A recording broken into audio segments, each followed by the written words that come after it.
In February 2024, the United States government gave its agencies an order you almost never hear: don't patch your VPN appliances, physically disconnect them. Suspected state-sponsored attackers were chaining fresh vulnerabilities in Ivanti VPN gateways, bypassing authentication, and running commands on the very boxes guarding the network door. The emergency directive went further: assume the connected accounts are already compromised, reset every password twice. Sit with the irony: the device that existed to keep attackers out was the front door they walked through. And it wasn't a one-off Citrix Fortinet pulse. The last few years have been one VPN fire drill after another. Think about the exposure for a second. Thousands of these gateways sit directly on the public internet by design, and automated scanners find every single one of them within hours of a vulnerability dropping. There's a name for the architecture the industry is moving to instead, and it's the most misunderstood term in security: zero trust. In the next 12 minutes, why the old model failed, what zero trust actually is straight from the standard, what it is not, the building blocks, the honest adoption numbers, and a 12-month migration plan. No vendor pitch, let's go. The old model is called Castle-and-Moat: build a hard perimeter and everything inside the walls is trusted. The VPN is the drawbridge: prove yourself once at the gate and you're inside with the run of the castle. Here's the canonical failure. Target 2013, attackers didn't breach Target, they stole the login of a heating and cooling vendor. That vendor account got them inside the moat, and because the internal network was flat, they walked laterally from a billing portal all the way to the payment systems in the stores.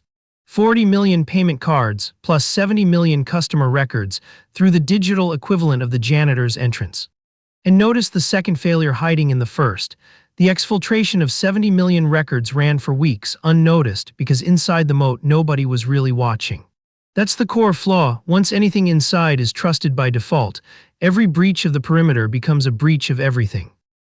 If Target exposed the model's security flaw, the remote work era exposed everything else wrong with it. Almost overnight, entire companies were outside the moat. The VPN concentrator, sized for the occasional traveler, became the single choke point every packet of work squeezed through. Performance suffered in the dumbest possible way. Your video call to a cloud service backhauled through headquarters just so a middlebox could wave it through. Security got worse at the same time. That concentrator is an internet-facing appliance with privileged access to everything behind it, the single most attractive target you can offer an attacker. Which is exactly the pattern of the last few years. Attackers exploiting VPN appliances before patches even existed, because one successful exploit equals the whole network. So the perimeter model failed on security, failed on performance, and failed on scale all at once. The question became unavoidable: what replaces it? The replacement wasn't invented by a vendor, it was invented by a victim. In 2009, Google was hit by Operation Aurora, a nation-state intrusion that got deep inside its corporate network. Google's response was radical: stop pretending the internal network is safe at all. Treat every request as if it comes from the open internet. They called it BeyondCorp. Employees work from anywhere with no VPN, every single access decision made fresh from who you are and what device you're on. Google published the blueprint over a decade ago. The rest of the industry is only now catching up, which is exactly why this skill set is valuable. Before the standard, one mental shift that makes everything else click: the perimeter didn't disappear, it moved. It used to be drawn around the building. Now it's drawn around every single identity and every single session token. That has a hard consequence. If identity is the new perimeter, then stealing identities is the new breaching the wall. Phishing and session hijacking become the main battleground. Which is why serious zero-trust programs push phishing-resistant authentication, hardware keys, and passkeys. Instead of codes, a user can be tricked into typing. Keep that lens for the rest of this video. Every building block we discuss is really about making a stolen identity as useless as possible. So what is it precisely? There's an official answer, the NIST Zero Trust Standard, and it boils down to 5 working principles. 1. There is no trusted network. Headquarters, home, hotel, every request gets verified as if it came from anywhere. 2. Access is granted per session to one resource, not to the network. Nothing is permanent, you re-earn trust continuously.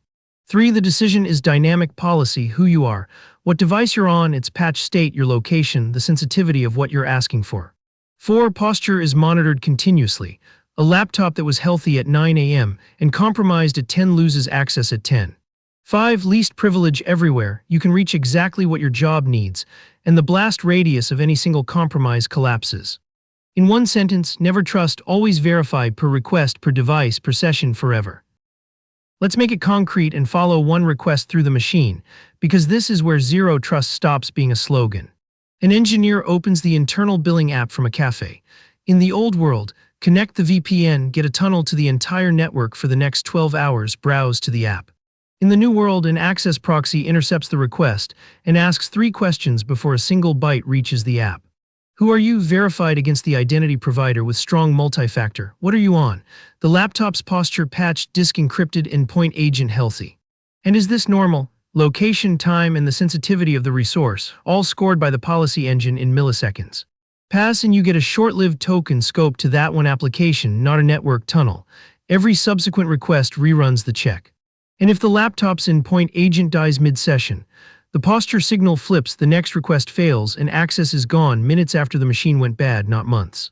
Notice what this unlocks beyond security. Contractors, auditors, and bring-your-own-device users get scoped access to exactly one app without you ever handing them the keys to the whole network. That loop, verify, scope, re-verify, is the entire model in motion. Everything else is implementation detail. Now the part that saves you from wasted budget, what zero trust is not, no matter what the sales deck says.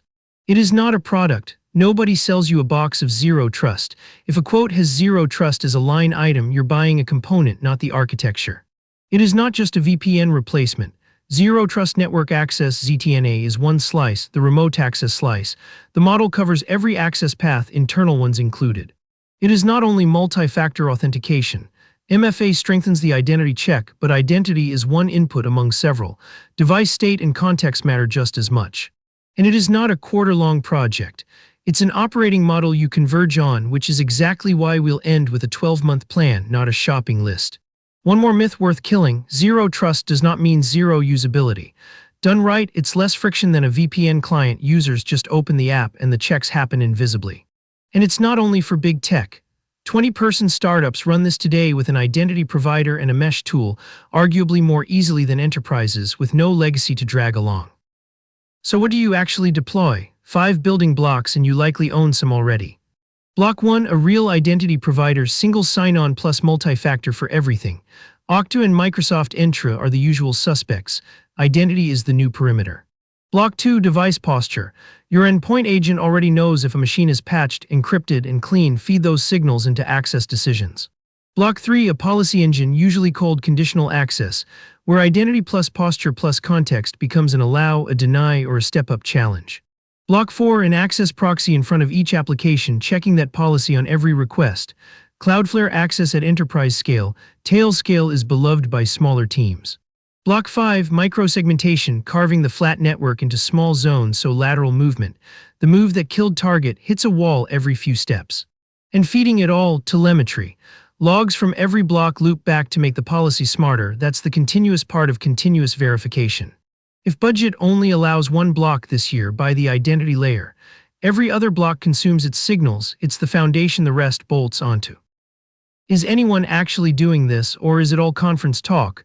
The honest numbers cut both ways. Adoption is real. 63% of organizations report a zero-trust strategy partially or fully in place, and finance leads the pack. Regulators have seen the breach reports too. Healthcare follows, and manufacturing trails. Legacy machines on factory floors don't take kindly to identity checks. But here's the gap nobody puts on a slide: starting is common, finishing is rare. Only about 10% of large enterprises will have a mature, measurable program by 2026, up from under 1%, but still a small club. Even the U.S. federal government, which mandated this architecture for itself, is expected to see 3/4 of its agencies miss full implementation through 2026. Funding and expertise, not conviction. Meanwhile, the money says the direction is settled. The zero-trust market is roughly $38 billion today, headed toward nearly $90 billion by the end of the decade. The good news, as of last year, there's an official how-to. NIST published its final implementation guide, 19 worked example builds with real named products. The excuse era is over. So here's the realistic 12-month plan, 1 quarter at a time, no big bang queued over. Quarter 1, inventory and identity. You can't protect what you haven't listed: apps, users, devices, then single sign-on and multi-factor on everything that matters. While you're there, hunt down legacy authentication, old protocols that skip multi-factor entirely. One forgotten mail protocol can quietly undo the whole quarter. Quarter 2, wire device posture into conditional access. Start in report-only mode, watch what would break, then enforce. Quarter 3, the satisfying one. Put applications behind the access proxy one at a time and watch the VPN's job description shrink with every migration. Run VPN and the new path in parallel during cutover and expect the last few legacy apps to fight you. They always do. Quarter 4, segment the network east-west, wire the telemetry loop, and start the recurring least privilege reviews that keep entitlements from silently regrowing. And give the program one unambiguous success metric, the number of people who still need the VPN. Watch that number walk towards 0 quarter by quarter. 12 months in, you won't be done, nobody is. But the next VPN 0-day headline will be somebody else's fire drill. Here's the bottom line. The perimeter didn't die because a vendor said so, it died because attackers stopped respecting it years before defenders stopped believing in it. Zero trust is just the honest response. Verify everything, trust nothing by default, and make one stolen login worth almost nothing. And it rewards you twice. Users lose the VPN client they always hated, and you lose the 3 a.m. emergency patch pages. Security improvements that improve life actually stick. If you start one thing this quarter, start with identity, single sign-on, multi-factor, and an inventory. Everything else in the model builds on that floor. If this replaced a stack of vendor white papers for you, subscribe. We turn security architecture into plans you can actually run. Now go count your applications.